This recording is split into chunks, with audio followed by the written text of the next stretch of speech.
Ladies and gentlemen, welcome to Hero Movie Podcast, your greatest source for superhero movie discussion in the multiverse. I am your host, Adam Portrais, and I'm joined by sweet Chauncey Kovacs from the internet. I am sweet Chauncey Kovacs from the internet. And of course, from the other internet, Bruce Leslie. I'm a prickly pear, and if you gotta go with a smile. Well, I mean, why so serious? I mean, why doesn't any of this Joker's lines jump out at me? Well, we'll talk a little bit about that today in our review of Joker. It's not the Joker, everybody, just Joker. No article. No involved. article. Mm-hmm. So we're going to be doing that one today. And but first, before we get started and everything, do want to thank everyone because it is the right around the top of the month here. And as such, we'd like to say a big, giant thank you to everyone that supports the show over at patreon.com/HMP. There you get the pre-show, post-show, and, of course, the Dinger Zone. And, listen, I know you're thinking, like, I don't know, what about the Dinger Zone? What's going to bring me in? This week, we get to hear about Bruce's acting exploits. So if you'd like to check that out, patreon.com/HMP. Boy, oh boy, we got a lot of stuff to cover here. I think I want to do this first. Before we get into this, let's go ahead and give, let's get Bruce's comic book connection, and then we'll kind of go into the movie, because my guess is we got a lot to talk about today, so let's do it. Hit it, Tony. Man, Tony's on the ball this week. Now, Yeah. I'll say this, though, before you get going, Bruce. Sean, what do you think the over-under is on number of times Alan Moore is mentioned in this comic book connection? Oh, man, 3. Okay, let's do 3.5. Let's make it fair. 3.5. All right. Oh, Do you think he's going under or Oh, over? he's going over that. Are you kidding me? Who's Yeah, you keeping think- track? Who's going to count? Is there a dinger, like a little dinger that we can ding off every time it comes up? Do you have a bell? Tony, do sound you effect? have a bell, Tony? You know what? I'll do it. Okay. I'm like, Tony wasn't ready for this. Look at him. The look on his face is like, I wasn't prepared for this crap. You can Tight tell by pants, how tight his Tony. pants are. The bell's not in his pocket. That Tony, what a dresser. Well, of all the A-list characters from DC Comics lore, the one with perhaps the most cinematic of origins is the Joker. Though Bill Finger received the creator credit, it was Jerry Robinson and Bill Finger who conceived the Joker.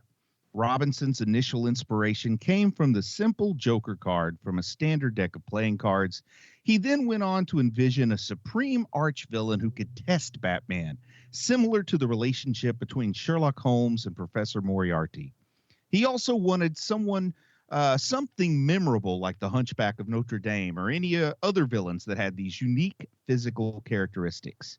And this is when Bill Finger produced a picture of Gwynplaine, a man with a disfigured face giving him a perpetual grin. This was a character not from the Hunchback of Notre Dame, but another Victor Hugo story that had been adapted to a silent film called The Man Who Laughs. Though Gwynplaine was largely forgotten, his visage became iconic as that of the Joker. Though a loosely kept secret for decades, DC has recently embraced the now in public domain character with the creation of the Batman Who Laughs, a villainous Bruce Wayne from the dark multiverse who sports his own Gwynplaine rictus grin. But as concrete as the Joker's real-world origin story is, the character's comic book origin has been famously mysterious. Detective Comics number 168 in 1951 introduced the Joker's first origin story as Red Hood, a criminal who, during his final heist, vanishes after leaping into a vat of chemicals to escape Batman. This bare-bones origin still leaves plenty of mystery about who the man was before he put on the hood, though at least one story suggests he was a school janitor. The vagueness remained largely intact until 1988. Okay, get that bell ready. When Alan Moore wrote The Killing Joke, a story that was entirely intended to be an Elseworld story and not a part of the proper DC continuity. However, it was so widely read and embraced that against Moore's, go ahead and ding it again, Ding. wishes, it became canon. The Killing Joke tells of a sad sack stand-up comedian who is not at all successful. He is struggling to make ends meet, and when he finds out his wife is pregnant, he is manipulated into donning the red hood and proceeds to have one bad day that forever transforms him, into the Clown Prince of Crime. More, you can ding it again, Dang. does leave a thin thread of plausible deniability to the origin story, having Joker reveal himself as an unreliable narrator by stating if he must have a past, he preferred to be multiple choice. Now, this hasn't stopped others from doing one of two things, either accepting Alan Moore's, there's number 4, Dang. origin as fact, or trying to create an origin for the character of their own. Tim Burton may have been the first to give the Joker a name, Jack Napier, who usurped the role of Joe Chill in The Murder of Thomas and Martha Wayne. The Jack Napier moniker was used very recently in the out-of-continuity Sean Murphy story, The White Knight, in which Jack Napier becomes Gotham's hero. Bruno Heller and his company of Gotham producers and showrunners introduced a character into Gotham named Jerome, who is not the Joker, but is totally the Joker in every way. Case Study, a Paul Dini, Alex Ross story, describes the Joker as a sadistic gangster who creates the Red Hood identity to continue the thrill of small-time criminality. There was once even a storyline that suggested the Joker was the Pale Man, an immortal chaos entity that was once jester of an Egyptian pharaoh and lived on to torment the rule makers of every generation. In 1995, the Trickster said, quote, "When villains want to scare each other, they tell Joker stories," end quote. And despite having no innate superpowers, it's hard to deny that the Joker has become the supreme and easily most well-known of all comic book villains. Portrayed on film by such great actors as Jack Nicholson, Heath Ledger, and Jared Leto, all 3 are Academy Award winners, unlike Joaquin Phoenix, who so far has only been nominated thrice. But the question remains, when it comes to the Joker's origin, do moviegoers want the concrete or prefer something that's a bit more multiple choice? Well, according 4. to this box office, 4. I'll say this, though, Sean. Amazing odds making you got going right there. That's not too shabby. I'll be honest with you. I think a lesser man, and I'm saying myself is that, I would have guessed a much higher number, quite frankly, but you had it pretty spot on there. Good job. 3.5. That's where you bet. Everybody wins. It's either 3 or 4. Pretty good. But I before we get into the movie itself, I do want to talk about that for half a second here, because I think that's one of the big elements in, all of this, comic bookdom, if you will, is this kind of Joker origin story. And I'll be honest with you, when I was younger, I didn't like the idea of this is what this is the story. I like the anonymity of it all. But the more time marches on, the more we get these different kind of one-off stories and everything, the more I really embrace that idea and kind of go with it. And this movie kind of does all that. So let's get into it a little bit here. Here is the trailer for Joker. What's your name? My name's Arthur. Well, there's something special about you, Arthur, I can tell. Where you from? I live right here in the city with my mother. She says I was put here to spread joy and laughter. What's so funny? She always tells me to smile and put on a happy face.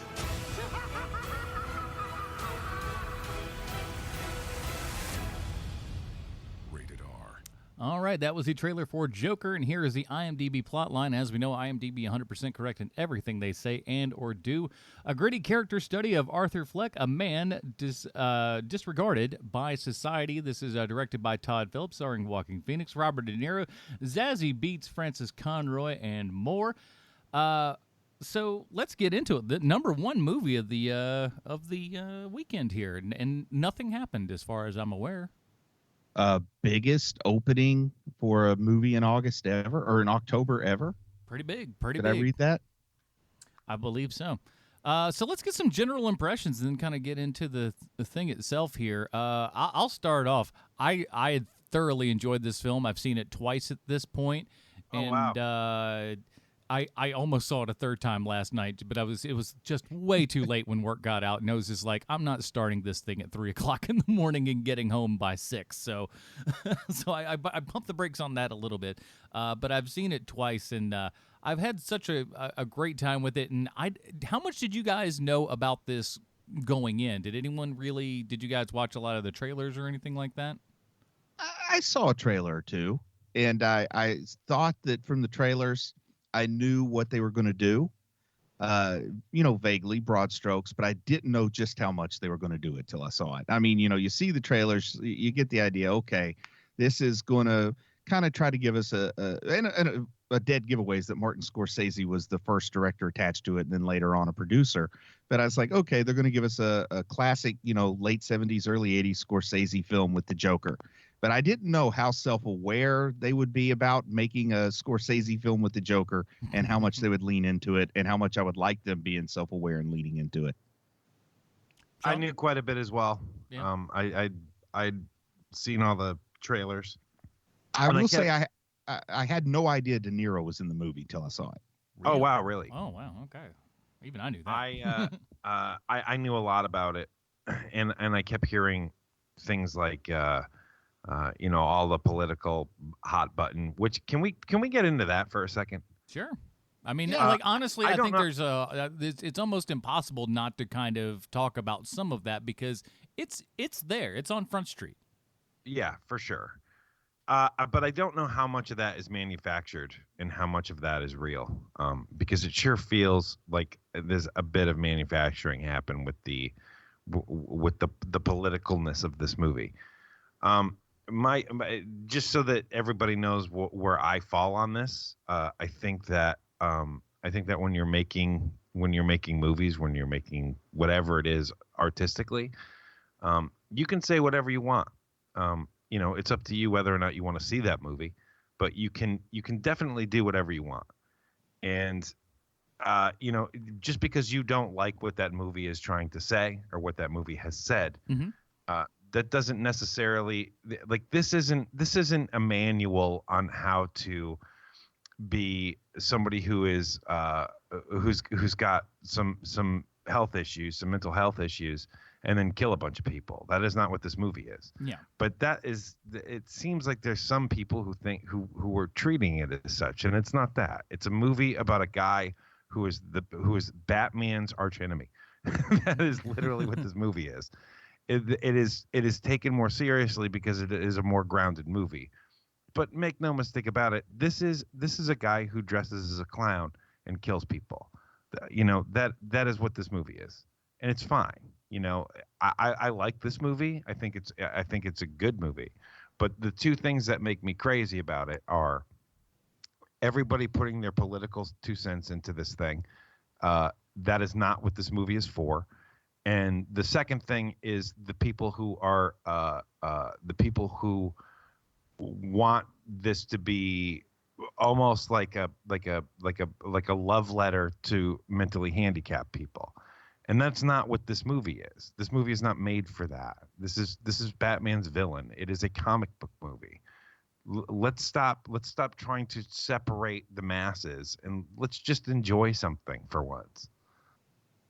Well, And also, I think you got to go into it too with a little bit of like the preacher technique, where you understand this is its own thing. You can't get too uptight about how this might ruin your favorite stories where Batman and the Joker interact, and the fact that we see the Joker becoming a formed entity when Bruce Wayne is still a kid. There's a lot of stuff here that if you want to be the comic book guy, you can poo-poo it all day long, but you just got to let that go and say, I got the essence of who the Joker is. I want to see this person's option on how he might have gotten there. Like anytime you're seeing something with the Joker origin story, you just have to remember those immortal words of, if I'm going to have a past, I want it to be multiple choice. And you just imagine like the Joker has you tied up in a chair and he's telling you this is how he started. And you know what, this is almost certainly not how he started, if this is what he's telling me, but I can still enjoy a good story. And that's what's great. The other part, this is the other part that is driving me nuts, is that everybody's so worried that somebody's going to go into the movie theater and kill a bunch of people. What is troubling is that because it's not happening, media is saying, hey, no one shot up a movie theater yet, almost like they want them to. Like, come on, let's go. Well, it's interesting. Why don't one of you nerds kill a bunch of people in the movie theater? I went Thursday night to see the movie, and I'd actually seen it Wednesday night previously, so I'd actually gone out on my second time seeing it. Humble brag. It's important because I'd seen it and I'd had a lot of time to digest and everything. I think that's really what I'm more getting at, is that But as I was walking out, I saw, somebody from news, and I worked in news for a decade. I actually happened to work at the place that this gentleman worked at. I asked him questions about people that were working there, and he asked me if I'd seen the movie. I told him I had. And so, I went on, and a lot of it was just like I was really excoriating the media. You can imagine that most of my stuff didn't get in there. But it's really on them. They've kind of created this thing that was never really there until they decided to kind of wish it into being, and that's what's more disturbing than anything. And the media created this idea, and the thing that they really built on was imagery of the unfortunate Aurora incident in Colorado with the Dark Knight Rises. Mm-hmm. Right. And kind of the guy did color his hair crazy. Maybe he thought of himself as some kind of comic book villain, but I think that same kid in that same disturbed individual in a post MCU world is, if he's, because I think he went to the Dark Knight Rises because he knew it was a packed house. I don't think it was specifically the movie. I think that probably warped his perception a little bit, but I think the modern day disturbed kid is probably trying to, I don't know, maybe trying to show up with his Infinity Gauntlet and a bunch of weapons or something. I don't think that it's specifically this character. I think that this is a character that was in the kid's head when he was disturbed. I think they're getting the cause and effect kind of backwards from, the way these things sort of work. Well, and ultimately, I thought a lot of that really is kind of a big crux of the movie is you made these people. The whole point is the media made Joker this way, with all these things to go through. I do want to say this before we get started, just as a nice blanket statement, because I know we get a lot of new listeners whenever we have a big giant review and everything. There will be full spoilers for Joker here on out, just so you know. If you haven't seen it, there you go. And there are probably going to be spoilers for some movies that are in the 30 to 40-year-old range, too, as we're talking about this. Just want to get that out front, too, because I can't talk about this movie without spoiling at least two other classic movies, one from 78, one from 83. So you've been warned. But I want to kind of get out in front by discussing two big things at once. We're talking about the political implications and just kind of an analogy or a for instance that I just wanted to build on what I said. It's not that this person is obsessed with this character and a movie pops up, but they become obsessed with something because the movie's popping up. And that's like saying that if Jodie Foster hadn't been in Taxi Driver, that John Hinckley Jr. wouldn't have shot Ronald Reagan. I mean, what would have happened is he would have become obsessed with whoever was in that movie in Jodie Foster's place. You follow me? If you're Chapman, what's your go-to if she's not available? If who's not available? Jodie Foster. Jodie Foster doesn't exist. Who's Hinckley go to? Tatum O'Neal. Bert. Well, that's not bad. Either or. I'm gonna go Bert. Bert and Ernie. Oh yeah, Bert. Yeah, it works. You guys seen that new Farmers commercial? The Farmers insurance commercial where all of the Sesame Street characters are on there talking to J.K. Simmons. I don't think I haven't seen that one. It's amazing for this reason alone. Bert, very handsome, wearing a 3-piece suit. Very handsome indeed. I'm sorry, continue. But anyway, let's get into it. I made my point. All right, so it's a brown suit. Go ahead, man. Double-breasted? Of course it's double-breasted. It's Bert. He's a man. It's true. Well, do we just want to start off then talk a little bit about the Scorsese effect in this movie? I mean, the homage is the only term I think is appropriate. I mean, it's not even inspired by. There's some direct homage here. Yeah, I mean, it's a complete lavish recreation of Scorsese in the 70s. Yeah, and New York in that time period too, because Gotham City, pretty much generally accepted Gotham City is the bad parts of New York and not the good parts. And I think Bernard Goetz, the subway shooter, killed 4 people on the subway like 1983 or something. I think that's kind of a big through line here too with how the Joker scene goes down in the subway. I think Taxi. I honestly think Taxi Driver and of course King of Comedy are the other two things that are being repainted here in this portrait. And it doesn't, it makes that pretty clear too when they cast Robert De Niro in the movie They have Travis Bickle in the King of Comedy. He's playing the Jerry Lewis role this time around. How Yeah. much do you think? How much do you think that Todd Phillips high-fived all the people around him when De Niro agreed to take the role? I'm sure it was I can't believe he said yes to this. He should say know. no to this. Everything says that Robert De Niro would look at that and just be like, no, why would I do that? I've done that before. It's better than Dirty Grandpa or whatever that movie was. I don't know. He got to. Did you you actually watch that movie? I've never seen that movie. I haven't seen it. I've seen it, and I'll tell you this. He got to pal around with some Aubrey Plaza. I think old Robert De Niro was A-okay with doing that flick. I would have been. Yeah, I get it now. Yeah, it was 1984 when Bernard Goetz shot 4 people on a subway as a vigilante. So, yeah, just giving us our dates. So that's about the time in New York they're looking at here. Yeah, I love how it starts off and you can kind of hear it in the radio. And, this is the first time that they've really said, we've got a reason why there's trash on the street for production design, as opposed to just having its litter of the place. The city is kind of shutting down. They're not even collecting trash anymore. Everything, this is a city that is on a super fast decline right down the hill.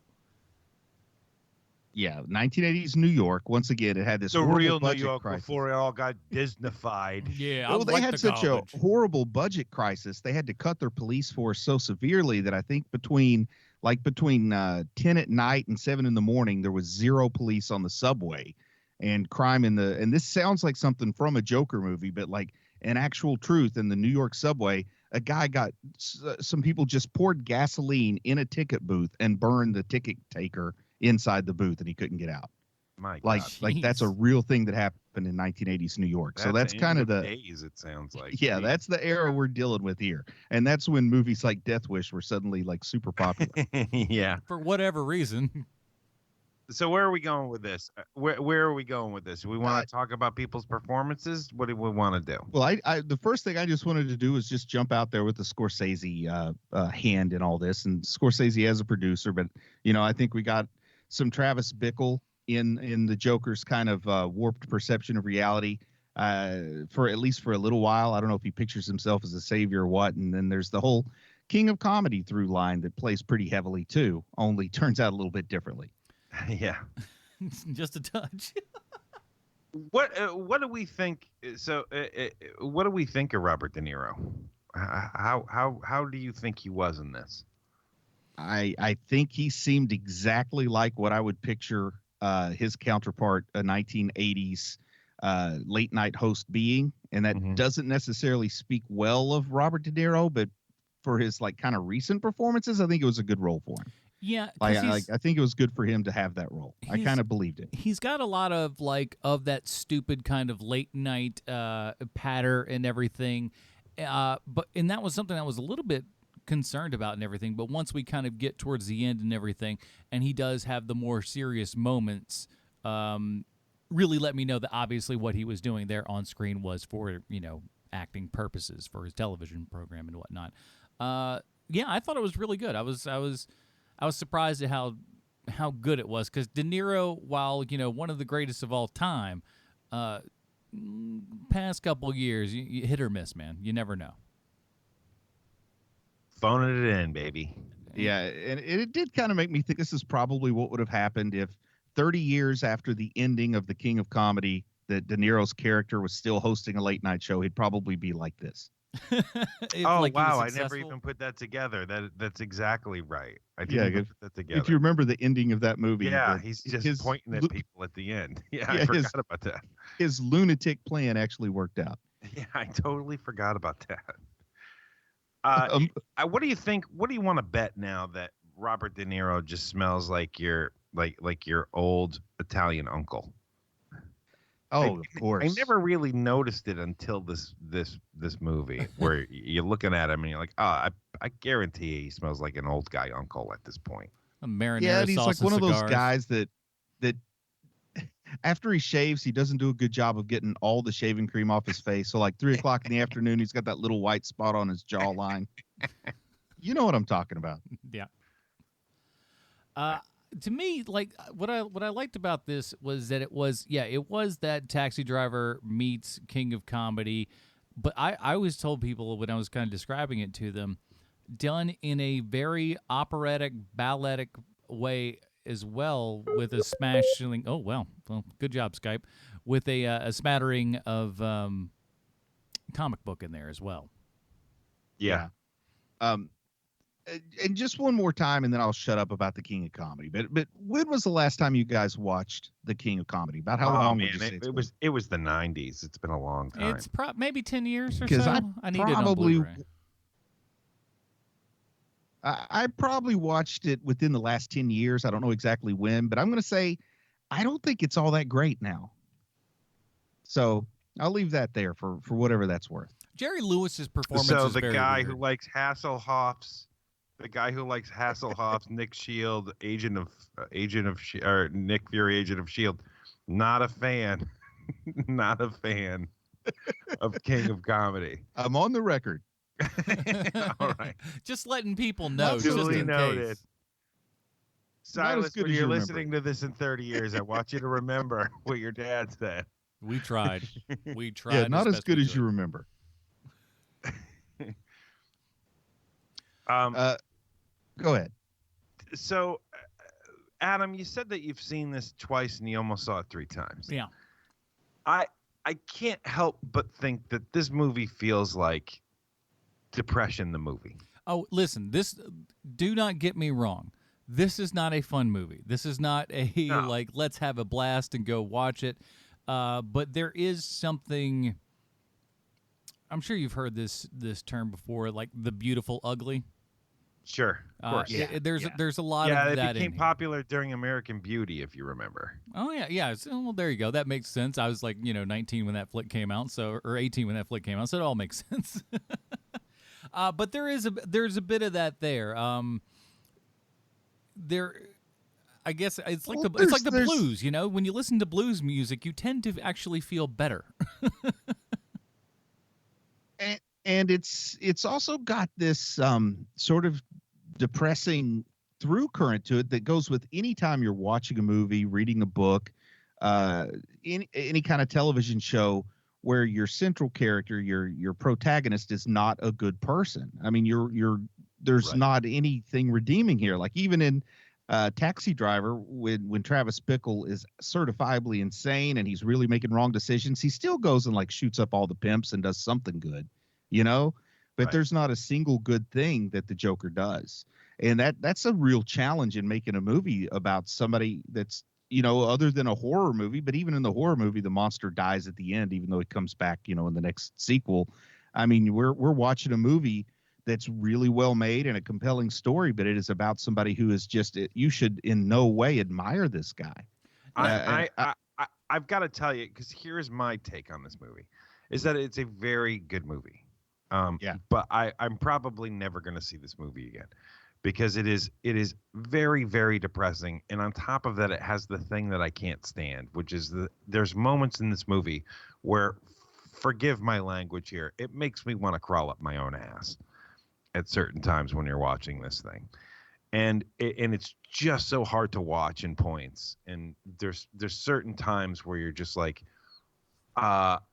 so are we just going to watch this guy get kicked in the balls for 2 hours? That's really what it feels like at times. Yeah.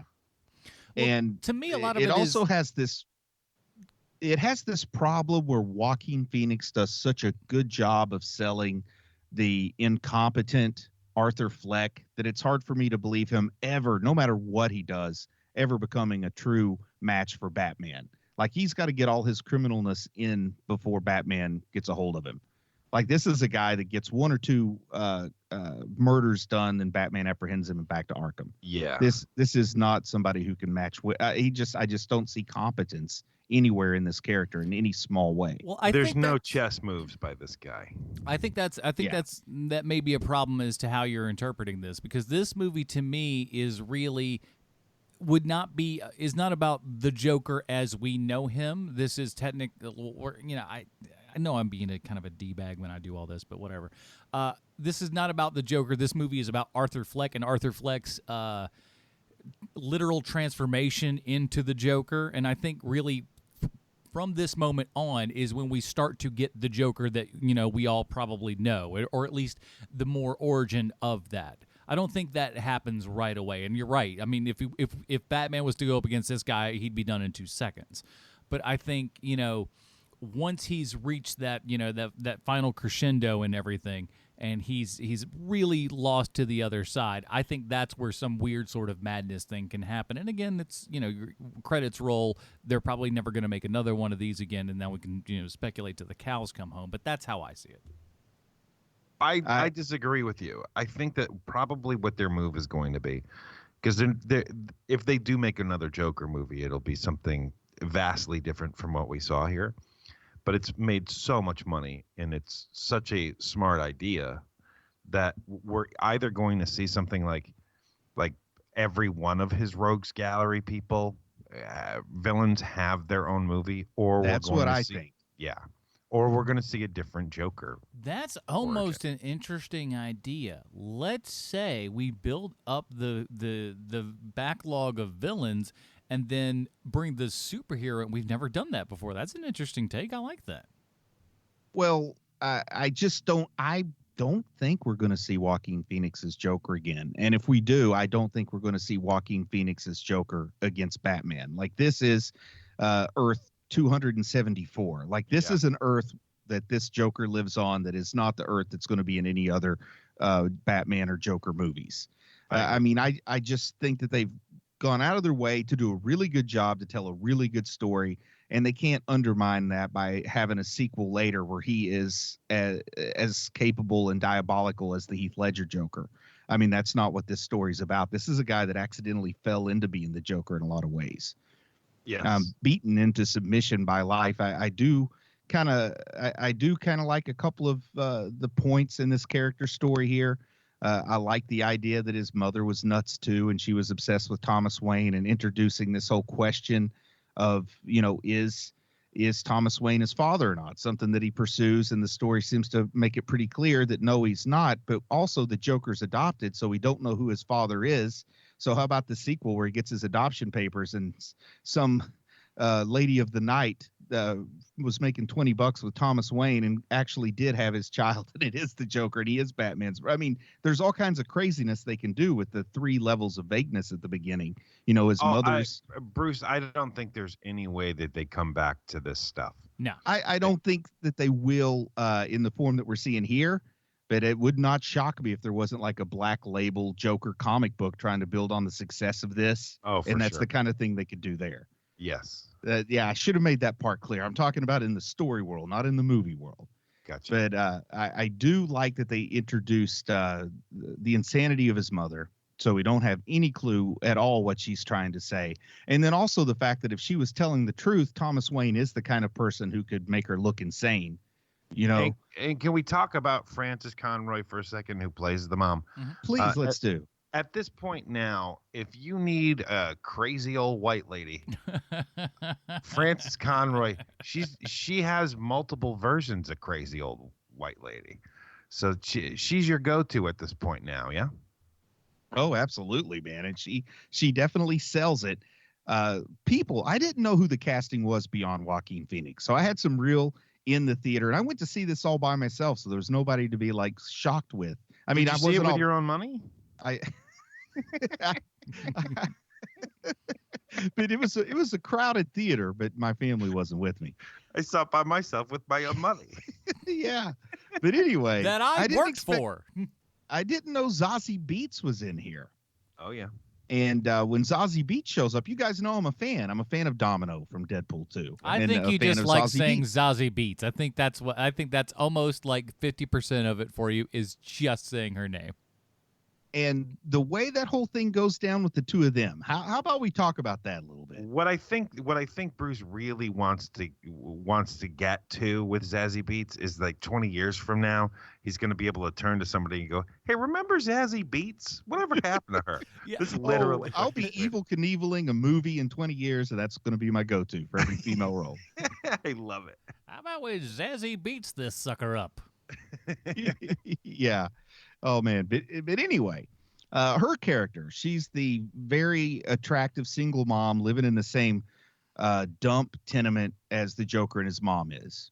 And of course he's smitten with her and he stalks her a little bit and talk about, maybe people are worried about the movie sending the wrong message. He stalks her and it kind of works out in his favor, or at least it seems that way. They go out on dates.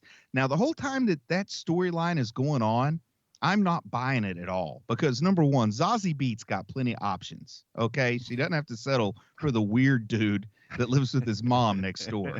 She's got plenty of options. I can guarantee that. And then on top of that, it's just like like when she says, I work at the bank, I thought you were going to rob it. And, oh, I have a gun, I can. And the whole shoot yourself in the head. And she laughs at it. Like, I'm just not buying that storyline at all. And how, like, this guy is just too weird. He's just too weird for somebody who is not either very weird or very broken to become attached to.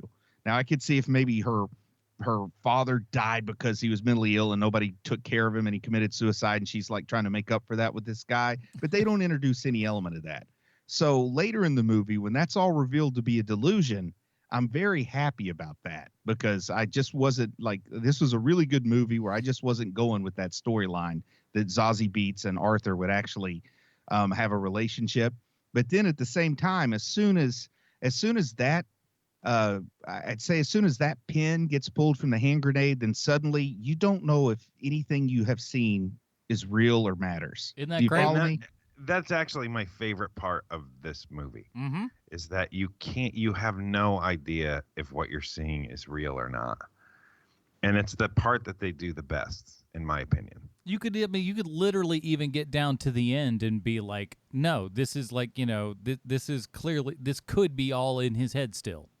You know what it reminds me of most? It reminds me of Exit Through the Gift Shop, which I think I've brought up before on this show. Yeah, except this is not painted as a documentary. No, but I mean, true. it is. Painted, but it is you the son of same. It is the same thought where Yeah. it's like you cannot trust a single thing that you're watching now. Mm-hmm. But that whole idea that you just brought up there, I think Adam was who brought it up. If they do ever have this Joaquin Phoenix as the Joker meet Batman, I think it's gonna have to undercut this whole movie where it's revealed that was all just a thought he had in his head in Arkham. Like maybe even he doesn't remember how he got to Arkham.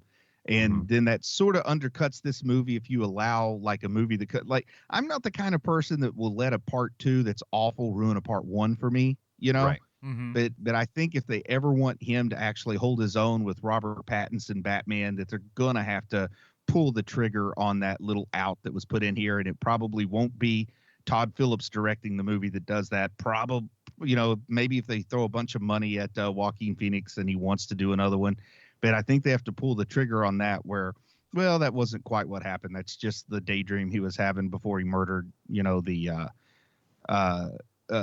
person that the lady, I don't know if she's a therapist or what, but he comes out with the bloody footprints and then the orderlies are chasing him around. So whenever they decide to make the sequel, they're going to open up with that scene and we're going to see Margot Robbie pop up and stab her in the neck and start laughing and he runs away. Something stupid like that. I hope not. That sounds. I really hope that it doesn't sounds go something that bad. as stupid as they would do over there. Well, hold on a second now, because keep in mind this is a DC movie, and now we have gotten 3 in a row that are good. done well. And this one, I think, lays down a new blueprint. I mean, as long as they stay diversified, I think they're going to have more success than when they were really trying to brute force the shared universe. Yeah. I think Aquaman.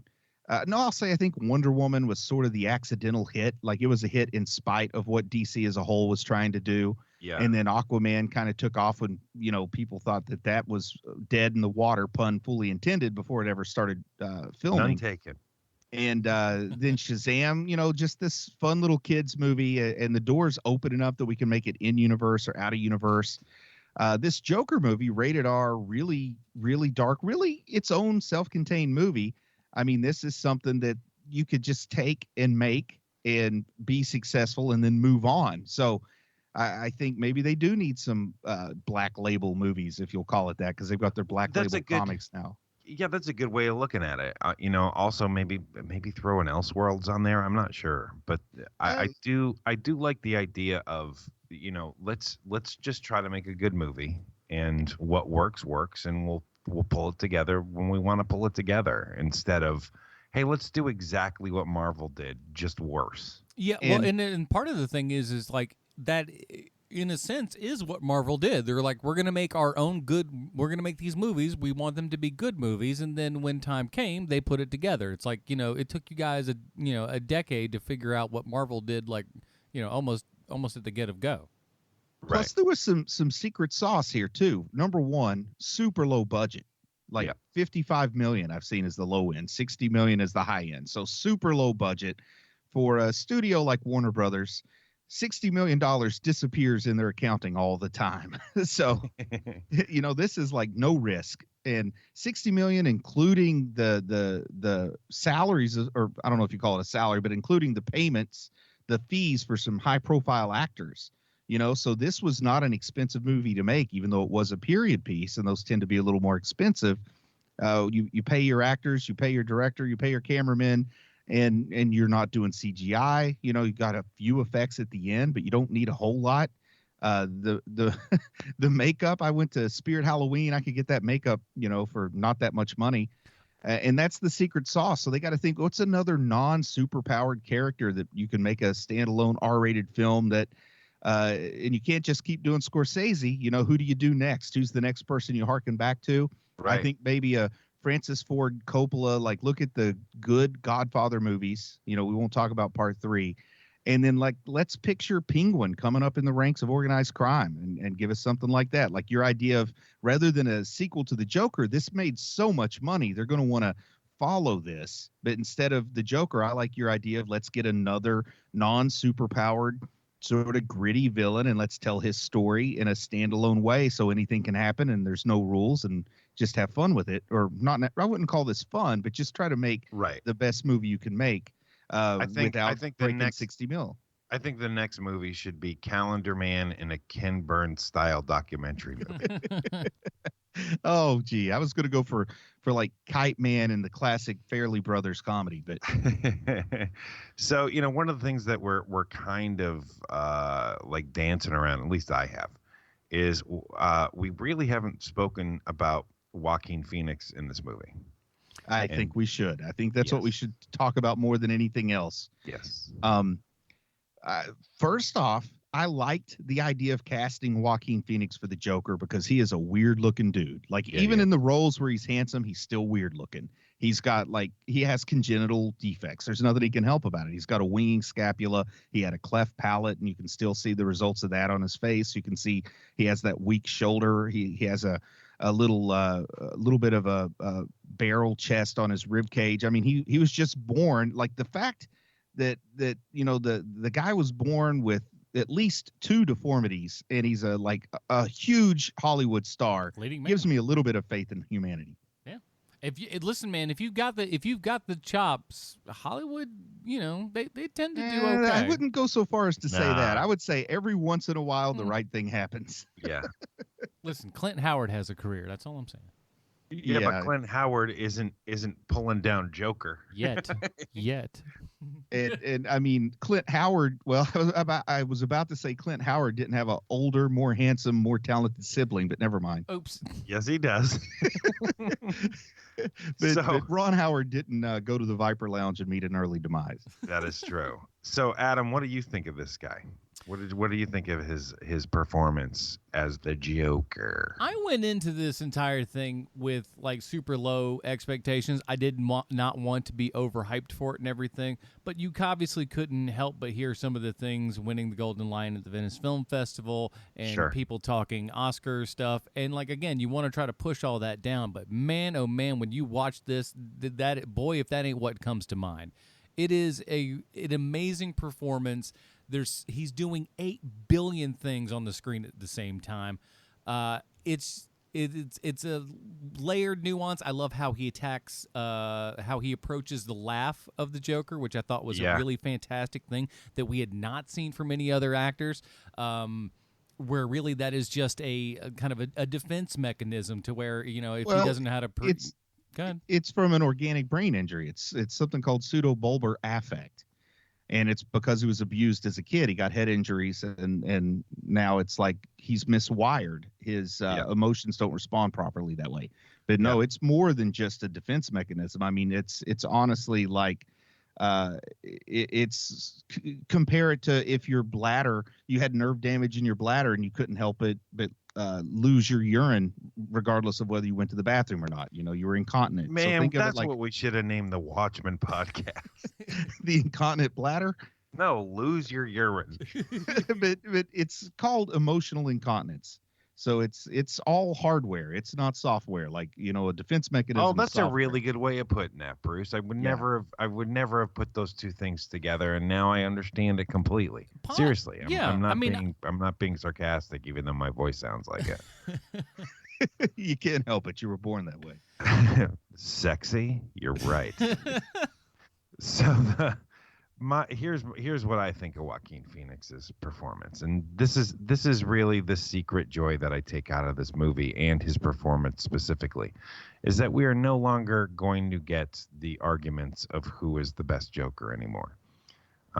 That I think what we're all going to take away from this eventually, 10 years, 15 years from now, if there is still nerd culture, I think that what we'll take away from this is that it doesn't matter who is the better Joker. It's that there's different performances as the Joker.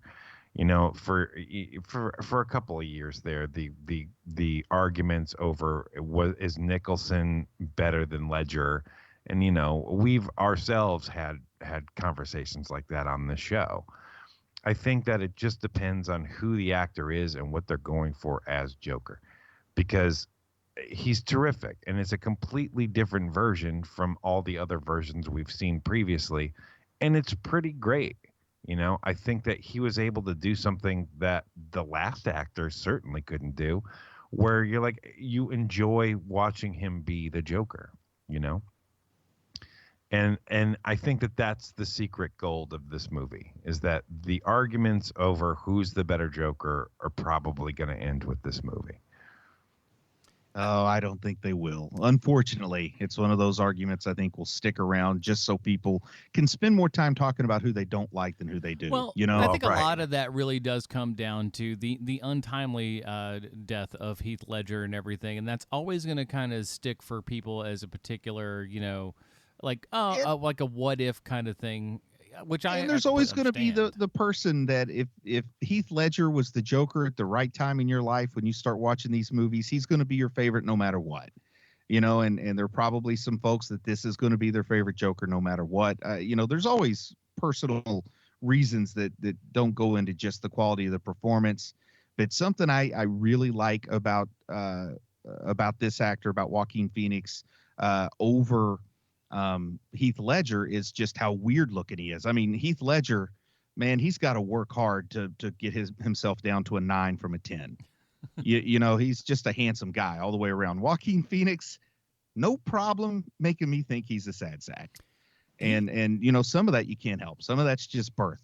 Heath Ledger can't help it that he wasn't born with a winging scapula and a cleft palate, So some of that is just physical appearance. So some of that works for me more with Joaquin Phoenix. But I also like the way that near the end, when he gets his suit on, he gets his hair dyed, he has his makeup on, he's walking down the stairs and suddenly smoking the cigarette. And I'm thinking for just a split second, like, wow, he's got the Heath Ledger swagger, like hiding behind this makeup and hiding behind that suit is giving Arthur some confidence. But then as soon as he gets challenged, he turns back into the Arthur we know. Like he doesn't do an unrealistic flip of the switch and suddenly now he's the Joker. He's still Arthur in there, which is kind of fun to me.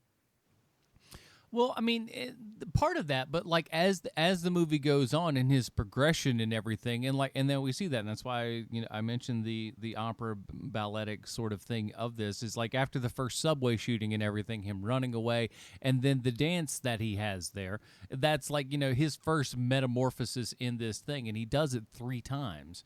And but really, he continues to become more the Joker, if you will, through each one of these. Man, you want to talk about something also where it is something that you think that you're watching when you watch the trailer, and it's something completely different in the movie. that is the moment right there, because it feels like when you're watching the trailer, like you're watching something different than what is actually happening at the time.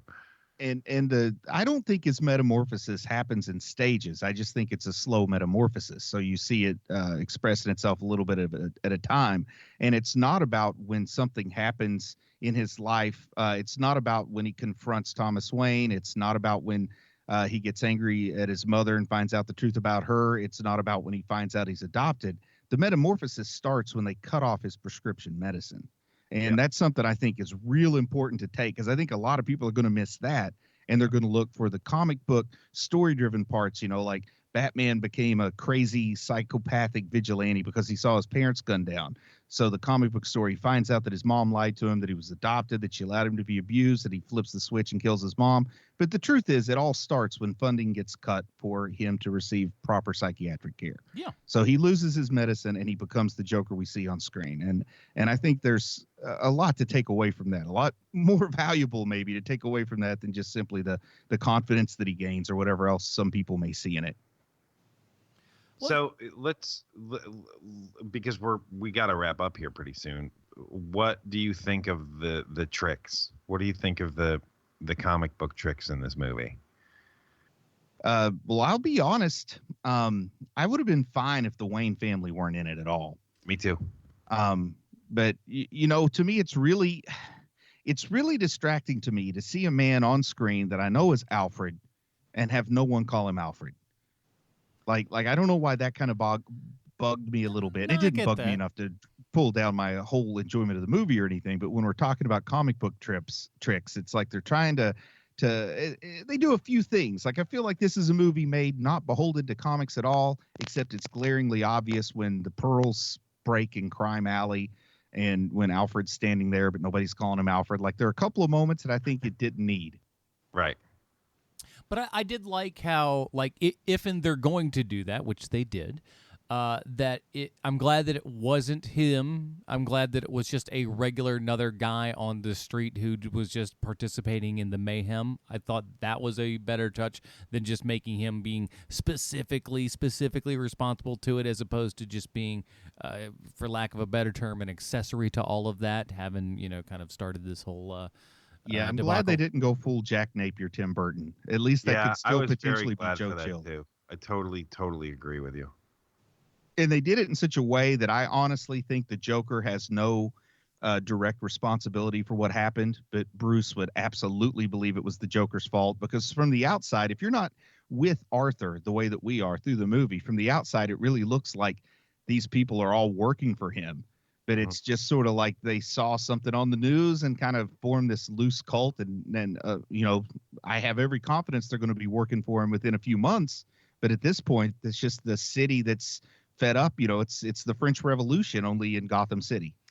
And I heard somebody say something that was really good that I guess I'd never really thought about before. But, when we have all these people, this giant, riot and everything at the end, his big kind of, stand on top and everyone cheering and all this kind of jazz, you'd always ask yourself is like, where did Joker get all these henchmen? Why would they get and you can understand why these people in this situation would follow this guy. And I thought that was kind of interesting. I'm going to say borrows pretty heavily from the same way that Gotham handled the same phenomenon. I mean, done much better in this movie, perhaps, than on Gotham. But, the Joker gets his following when he gets seemingly killed. And then all of a sudden, all the people who hate the police and hate the city that they live in and the corrupt government kind of loosely form their own affiliation, like Juggalos or something. And eventually they all come together under Jerome when he comes back from the dead. That's pretty much how Juggalos operate. You just ruined this movie a little bit for me. Oh my God! Are we all in agreement though? I mean, all three of us have absolutely positive things to say about Joaquin Phoenix's performance, right? There's no dissenting opinion there. I don't know if there's anything I can say negative about that at all. He's great. He's just great. And before this movie, how did you guys feel about Joaquin Phoenix? Because I was a fan before this movie. I never thought of him as playing the Joker until it was announced, and then I couldn't think of anybody else doing it. I do think this movie dodged a real bullet, because if they cast anyone other than him, I just don't see it working. Like, I can't see this movie with anybody else in that lead role. I actually have an actor who I think would be great in this, but no one would ever give him the chance to do it. Roddy And McDowell. I can't tell you till after the movie comes out Okay. that he's in now. That we can discuss it then. But Okay. he's an actor that you would never think of in this role. But hopefully his career path changes after Jason Alexander. Exactly. I got it. You First never try. thought you wanted a bald Joker, but you do. There were some fun supporting characters too. Brett Cullen, the guy who plays Thomas Wayne. I just want to try and just like a lightning round before we wrap Sure. this up. No, that's good. I love Brett Cullen. He's one of those guys that I think I've seen him in 100 things, but I actually haven't. He just kind of has that everyman quality. Alec Baldwin, originally cast in that role, couldn't do it. Yeah, couldn't do it for some reason. They brought in Brett Cullen, who I think is a great fill-in for Alec Baldwin.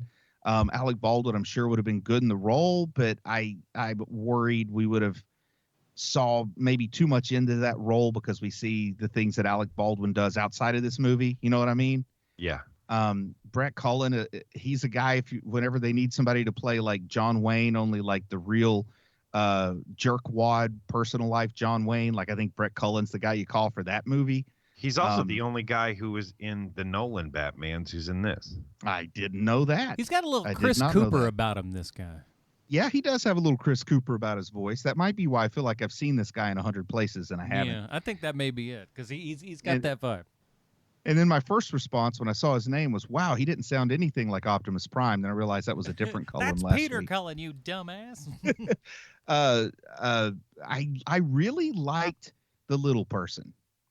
Oh, he was great. The British little person. Like, is he? Why is he not in every Guy Ritchie movie? Like he seems to. He should have a very secure career in every Guy Ritchie movie, no matter what it is. Like I could see him in Sherlock Holmes. I could see him in whatever this new movie coming out is. I mean, he just seems like he should be Guy Ritchie's like favorite supporting actor. Could see him as young Bruce Wayne. Oh man, I could see him as Big Figure in Watchmen. I mean, he had 3 episodes of Game of Thrones, it looks like. I think that's the thing that most people would probably know him from. Yeah. I remember him very clearly from Game of Thrones. He's who played Tyrion in the Mummers play over in the New World or whatever you call it. You're right. You're right. With the fake big nose. But Yeah. it looked to me like he had cauliflower ear. Like I want to picture that at some point this guy was a real ruffian and got in a lot of fights and stuff. That's why he has the cauliflower ear. As good as any I could think of, yeah. Yeah, and of course we already talked about Zazie Beetz. Beautiful lady, loved her in this role. She was really believable as that single mom, beautiful from 1981. Like really good. Quick thing, because this is I work at a movie theater, and of course we've all seen it and everything. So I've been talking to it about a lot of people. What do you guys think? I want to get your take on this. When he shows up in her apartment and everything, do you think that he kills her, or is it? I don't think he kills her. I don't think he kills her. By the rules of this movie, I don't think he kills her. I didn't. Yeah, I didn't get that either. I didn't either. For the same reason he let the little person live, he doesn't kill her. Yeah, that's the impression that I got. But I talked to a couple people that were just like, "Oh yeah, he almost certainly killed her." And I'm like, I don't think so. I don't. It's one of those great ambiguous scenes because we don't see her again, do we? But I also said at the same time too, it's just like I don't know, and I'm happy not knowing, and frankly, I don't need to know. And then, having that open is kind of fun. Did he? Didn't he? Who knows? Who cares? But it's good. Yeah. So I think I've run through the supporting actors that stuck out in my mind. I don't know if you guys have any others you want to just thumbs up, thumbs down to. I just want to say the score is fantastic. It's super, just kind of. I mean, it's a little over the top and bombastic, but that's obviously clearly what it's meant to be, and it works really well.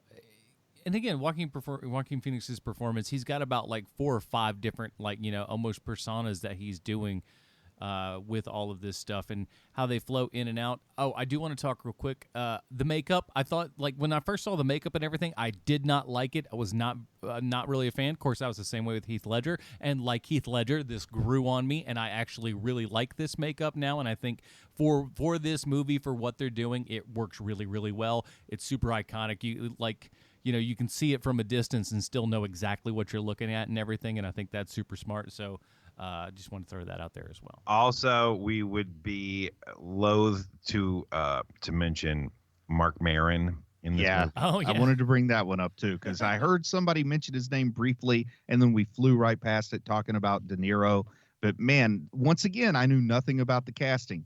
So when Mark Maron shows up, a movie that I'm already enjoying, I enjoy just a little bit more because, like, Mark Maron, the person he has become, is perfect for a dirty, gritty throwback to 70s style cinema. Totally agree. They're like, we don't even have to put him in makeup or hair or nothing. He just kind of comes on. He's just set. got it. Like, we got you these glasses, and there's like, all right, sweet, good to go. I get the idea hanging around him in real life is like living in a 70s Scorsese film. A lot more cats. Yes, but with more cats. That's correct. All right, before we get down to our final reviews here and everything, we have to talk about the most important thing that anyone can talk about on any podcast or just even around a coffee table, whatever. It's how this movie relates back to Sylvester Stallone. Thank you, Adam. Everybody else around the coffee table, I have a prepared statement. Jeff McCarthy is probably best known as the character Holes Gang in RoboCop 2. A movie so bad, Peter Weller said, I don't want to be the RoboCop no more. But Jeff McCarthy is also in Joker, where he's the 44th billed actor, playing a character named NCB News Anchor. And he does such a terrific job pretending to be a news anchor that he looks like a news anchor. Some people would say that when Jeff McCarthy stepped into his role in this new Joker movie, he had some really big shoes to fill because everyone remembers all the other news anchors we've gotten in other movies featuring the Joker. I think everyone remembers the anchorman played by Bruce McGuire in the 1989 Burton Batman movie, and everyone, myself included, thought the job Bruce McGuire did in 89 Batman was the definitive news guy for a Batman and Joker movie, and it would never be matched. Until The Dark Knight. And we heard some casting rumors, and I remember thinking when director Christopher Nolan cast Michael Sherwin as Gotham TV reporter that he was too young for the role, but early reports said it was a great performance, not just for a superhero movie, but for a movie period. And I thought to myself, well, he must be good, because the one thing everyone keeps talking about in The Dark Knight is just how great Michael Sherwin is as Gotham TV reporter. And he was great. I know that Nolan had plans to bring him back as Gotham TV reporter for the third movie, but unfortunately, Michael Sherwin passed away just after principal photography ended. And we lost someone truly great. But even more importantly, we lost that other Gotham TV reporter role we all wanted. And that's when nerd culture started getting into the never-ending arguments about who's the best Gotham news guy. Some would say Sherwin, others McGuire, and then David Ayer, director of the movie Suicide Squad, told us that if we thought Michael Sherman was great, well, we need to get ready for Kevin Hicks' performance as news anchor. That Kevin Hicks was going to go method as the news anchor, then that he'd be in the third, that he would be in the third movie. I don't know where that came from. Sorry, everybody. That's called proofreading.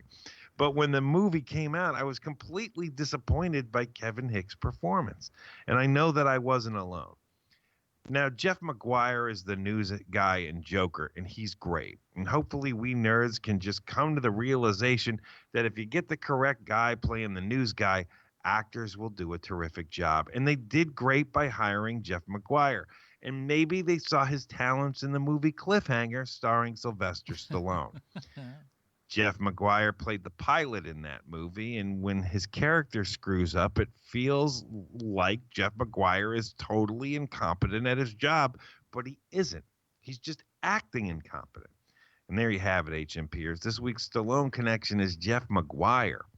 By the way, Michael Sherwin is alive and well. I just needed to say that for the bit. Sorry for the lying for the sake of a hilarious comedy bit everyone will remember forever. Thank you. I'm Sean Kovacs. Thank you. You're in the annals of history, man. So, just dig on it, all right? Hey, Silas, in 30 years when you're listening to this, I'm sorry. I know you're not supposed to make that kind of joke, but, It was a different time back in 2019. Different time indeed. Let's get down to it over here. Facebook.com/Hero Movie Podcast. We have at the top of the screen there our Robin rating system. We don't do letters or grades here. We have our own cockamamie system. It's called the Robin rating system. Check it out. Facebook.com/Hero Movie Podcast. And while you're there, throw a like on that page. Why don't you? Bruce, where does Joker fall on the Robin rating system for you? Oh, man. Joaquin Phoenix has like a long-term relationship with a lady. Looking at him in this movie, that's just amazing to me. Because he's like a weird-looking guy. I got to say that again. But Rooney Mara, I'm a fan of Rooney Mara, so good for you. Well, Joaquin. she's a weird-looking lady. It makes sense. Well, she's quirky and interesting looking. Yeah, for sure. yeah. I mean, hey, beggars can't be choosers, Joaquin. Be happy. He's a weird I like how guy. you're acting like Joaquin Phoenix probably couldn't go and pull a lot of really hot ladies. I bet he could. Hey, with the haircut he had to have for this movie and as skinny as he was for this movie, if they didn't know he was Joaquin Phoenix, if it's just guy in Subway trying to talk to you, you're probably not talking to him. It's interesting, You know though, what I mean? seeing him on the talk show circuit, and he's back up to his regular kind of walking around weight and everything, and man, he did lose a lot of weight. Yeah. And probably drew on some personal bizarre appearances on a talk show for the way he performed it in this one. You know what's But even anyway. hold on real quick though. You know what's even weirder than that though? But you talk about like that Letterman performance and everything, but there was a really look at this up on YouTube. He was on Jimmy Kimmel doing an interview and everything. The interview's fine and stuff, but they went to the video where like a behind the scenes that supposedly somebody had given them where he's that fighting was with fake. the cinematographer. You think that was fake, him fighting with the cinematographer? It was fake. It's been revealed to be fake. He was making a joke at the expense of Christian Bale, okay. who once played Batman. Yeah, it was his good for you. Do I come out here and mess up all your work? Yeah, he was making fun of Christian Bale. I don't know. Well, I don't know. It didn't. yeah, I'll put it this way. It didn't land. Yeah. Do a quick Google. Do a quick Google search. Okay, You'll find out that okay. that was a hoax. He is not above hoaxes on talk shows, apparently. Anyway, this Fair. is a good movie. This is a really good movie. I can't imagine you do a whole lot to make this movie better. Now, there are people that aren't going to like this movie, and that's okay. You don't like this movie. You probably don't like Taxi Driver either. Some folks are going to go back and say, why do people call these 70s weird movies like Midnight Cowboy and The Graduate and stuff? Why is this considered the golden age of cinema? Some people just don't like those kind of altruistic films, and that's going to hold true here. There's no way they could change this movie so that everyone would like it and have it still be a good movie. I think it was done wonderfully. I can't do anything other than give this a Dick Grayson, even though, like Sean said, it's not one you're going to throw on at a party and want to watch again. Hey, I'm the first one to say, as much as I love The Dark Knight, I don't like to watch that movie a whole lot. The Joker, when done well, is not always pleasant. Even though you admire what he's doing, it's not a pleasant experience. You need a recovery time. But this is a Dick Grayson to me. Sean? The first one I've given DC in a while, I think. Oh, yeah. Sean, what do you got? For me, it's a Tim Drake. It's a very good movie, but it kind of feels like something that, what, I'm just gonna say Tim Drake. I'm not gonna go deep into it. It's just a Tim Drake. And maybe we'll revisit it at the end of the year. Who knows? Yeah, I think it couldn't hurt. I'm going. We're going top shelf with this too. Dick Grayson all the way. I think this is a fantastic film. I understand sentiment such as Sean. Watch it and then forget it. But if indeed you like going down and hustling the depths of cinema depravity every now and then, you could do a whole heck of a lot worse than this movie. I thoroughly enjoyed it, and I do think he'll absolutely 100% get a Oscar nomination. Good chance for a win here, but if he does, I am also afraid for what that does to everyone thinking, oh, all I got to do to win an Oscar is to play Joker, and I hope that doesn't become a thing. So, oh man, I don't know. They like to give that for best supporting, not for best actor. See Jared Leto.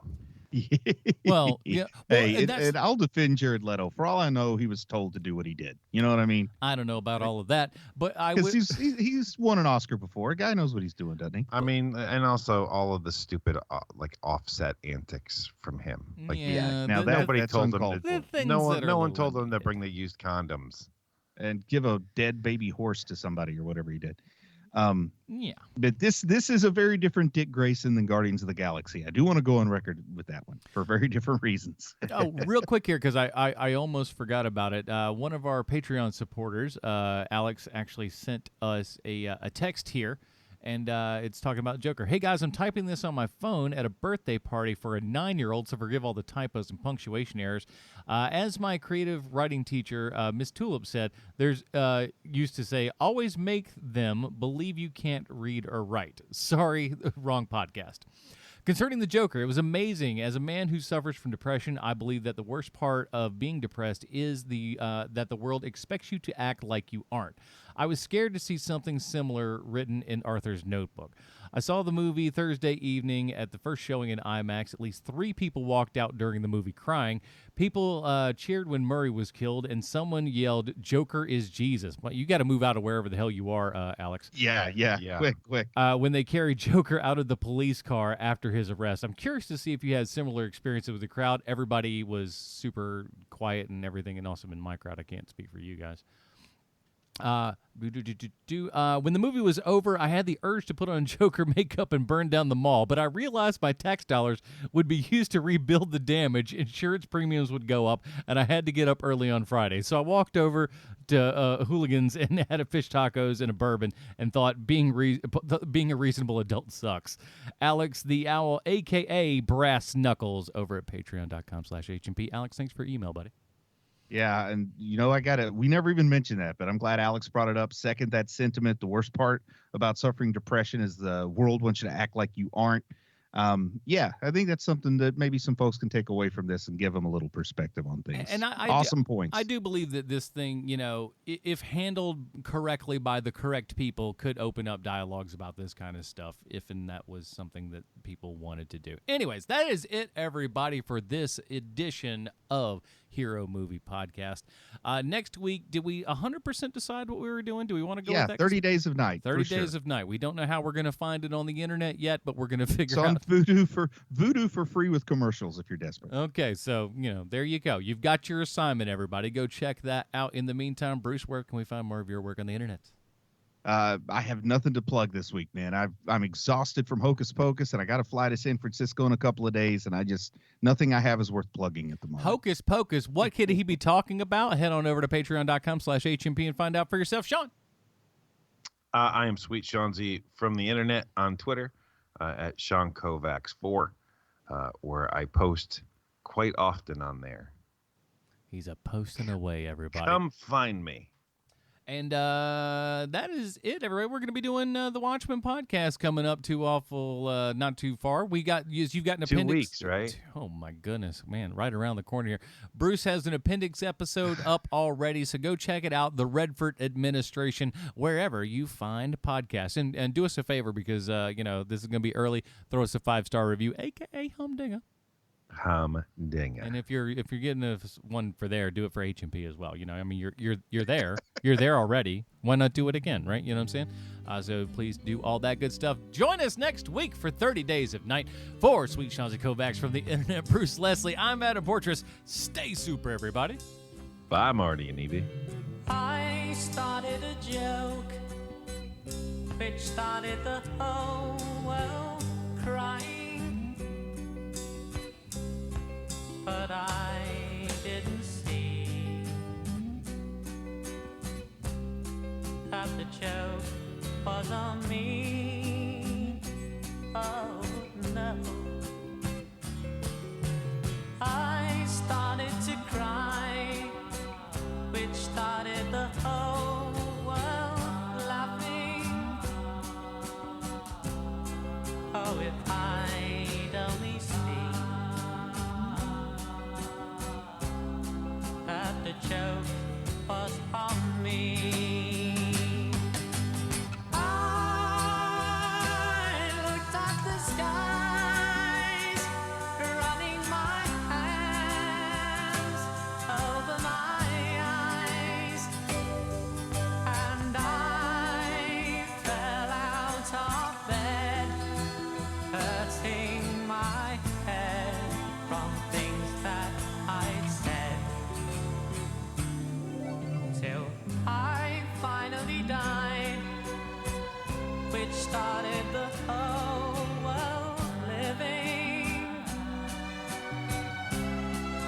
Oh, if I'd only seen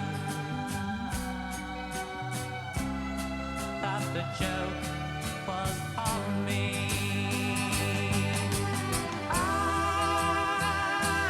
looked at the skies, running my hands over my eyes, and I fell out of bed, hurting my head from things that I'd said,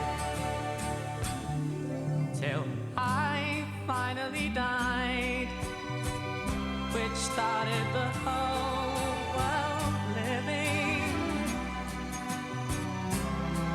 Oh, if I'd only seen, oh yeah, that the joke was on me.